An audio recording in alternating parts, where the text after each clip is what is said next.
سادات العرب والعجم اما بعد فاعوذ باللہ من الشیطان الرجیم بسم اللہ الرحمن الرحیم قال اللہ تبارک و تعالی فی کلام المجید وفرقانہ الحمید ایہا الذین آمنوا ان تنصروا اللہ ینصرکم ویثبت اقدامکم صدق اللہ مولانا العظیم۔ ہم سوئے حشر چلیں گے شاہ ابرار کے ساتھ اور قافلہ ہوگا روا قافلہ سالار کے تو طیبہ کی محبت کا اثر ہے ورنہ کون روتا ہے لپٹ کر در و دیوار کے ساتھ۔ اے مظہر ہم بھی سنیں گے کوئی نعت رنگی گر ملاقات ہوئی شاعر دربار کے ساتھ۔ قربان تانا قربان یا رسول مدنی تما شقید سبحان یا رسول مدنی تا محبت چے پکم زلکے نقشوی نوی نشت حقی زلکی ایمان یا رسول ہزار زل ایمان روڑی خوبستال عشق قریب نشی مسلمان یا رسول مدنی۔ الحمدللہ یہ قافلہ عظیمت 22 مئی کو کراچی سے روانہ ہوا۔ لوگ سمجھ رہے تھے کہ سندھ میں تحریک لبیک پاکستان سندھ سے ہو کر جا رہا ہے، تو کیا یہ لانگ مارچ جو کہ بظاہر آپ دیکھتے ہیں کہ جب نام ہی لانگ مارچ کہا جاتا ہے تو اسی وقت بندہ گھبرا جاتا ہے کہ یار کراچی سے اسلام آباد تک اور پھر درمیان میں وہ علاقے جس کے بارے میں تاثر یہ تھا کہ شاید یہاں پر تحریک کو وہ رسپانس نہیں ملے گا، تحریک کے بندے نہیں ہے، لیکن بخدا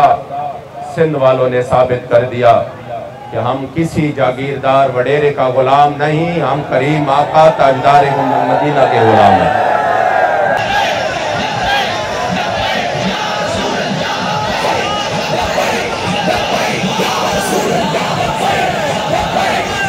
اور پھر اس مئی جون کی گرمی میں جہاں پر بندہ تصور بھی نہیں کر سکتا، بڑے بڑے پارٹیاں تصور سے بھی گھبرا جاتے ہیں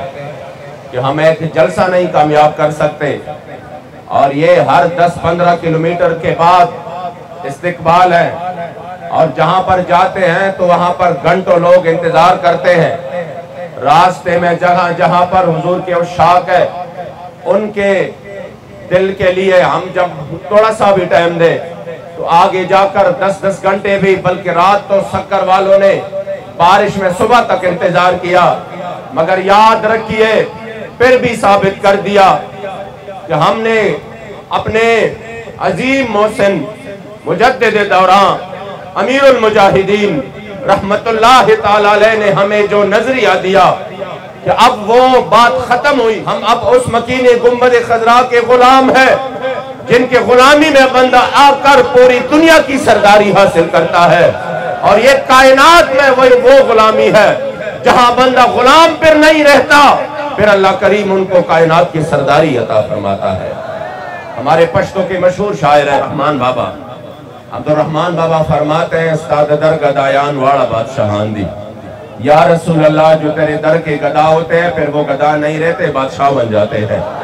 استاد در گدایان واڑا بادشاہان دی، ہر چستاد در اوزی در پدرشی، اور جو تیرے در سے یار پھرتے ہیں پھر در بدر یوں ہی خار پھرتے ہیں، اور پدربار در رسالت سے سرفراز شی جن کو کریم آقا کی طرف سے نگاہ ناز مل جائے اور ادھر مقبولیت حاصل کرے بندہ، پدربار در رسالت سے سرفراز شی سوک داتا و سوک خواجہ سوک کلندر شی، تو پھر کوئی داتا بن جائے، کوئی خواجہ بن جائے، کوئی کلندر بن جائے۔ میں نے کہا یہ تو 350 سال پہلے عبدالرحمان بابا نے بات کی تھی، اگر یہ زمانہ پا لیتے تو بے ساکھ یہ کہتے کہ جن کو میرے کریم آقا کی طرف سے نگاہ ناز مل جائے تو پھر کوئی داتا بن جائے، کوئی خواجہ بن جائے، کوئی کلندر بن جائے، اور کوئی امیر المجاہدین بن جائے۔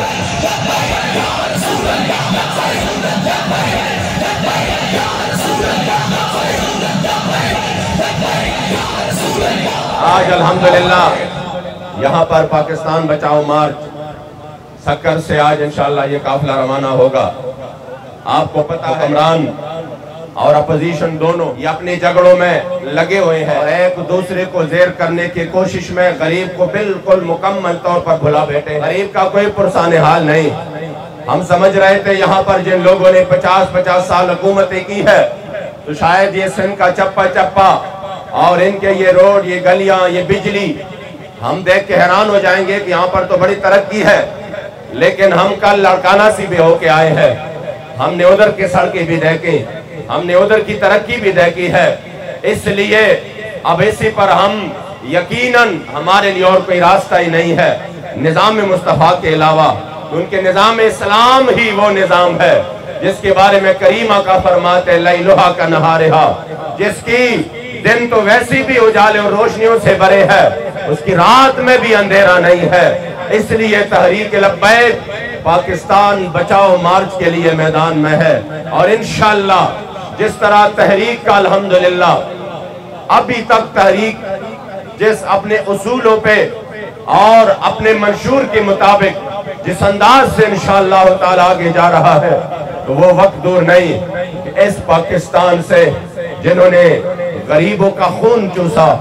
جنہوں نے غریبوں کے لیے زندگی مشکل بنا دی ہے، وہ اپنا بستر گول کریں گے اور حقیقی معنوں میں ان غریبوں کے درد کو سمجھنے والے اور اسلام کا پرچم بلند کرنے والے انشاءاللہ حضور کا دین بھی تخت پہ ہوگا، اور انشاءاللہ وہ وقت دور نہیں کہ حضور کے غلاموں کو اللہ کریم جل جلالہ ہر میدان میں عظیم تر کامیابی نصیب فرمائے گا۔ میں چونکہ خیبر پختونخوا سے ہوں تو یقین کریں، میں نے سندھ کے حوالے سے ہم نے سنا تھا کہ سندھ کے لوگ مہمان نواز بھی بہت ہے، سندھ کے لوگ اسلام پسند بھی بہت ہے، سندھ کے لوگ نسبتوں کی قدر کرنے والے ہیں۔ یہ صرف سنا تھا، آج ہم نے اپنے آنکھوں سے دیکھ لیا، پورے سندھ سے ہم ہو کے آئے، الحمدللہ سندھ کے اوپر اللہ نے اس حوالے سے بڑا کرم کیا ہے کہ آپ لوگوں کو اللہ کریم نے اسلام کا درد عطا کیا ہے، آپ نسبتوں کی قدر کرنے والے ہیں۔ انشاءاللہ تعالی مجھے امید ہے کہ یہی آپ کے جذبے، یہی کاوشیں، ایک وقت آئے گا کہ انشاءاللہ سندھ تو کیا پورے پاکستان پر حضور کی دین کا پرچم بلند ہوگا۔ ہم تہہ دل سے آپ کے مشکور ہیں، اللہ کریم جل جلالہ اس کا صلہ آپ کو دارین میں عطا فرمائے، رہے گا یہی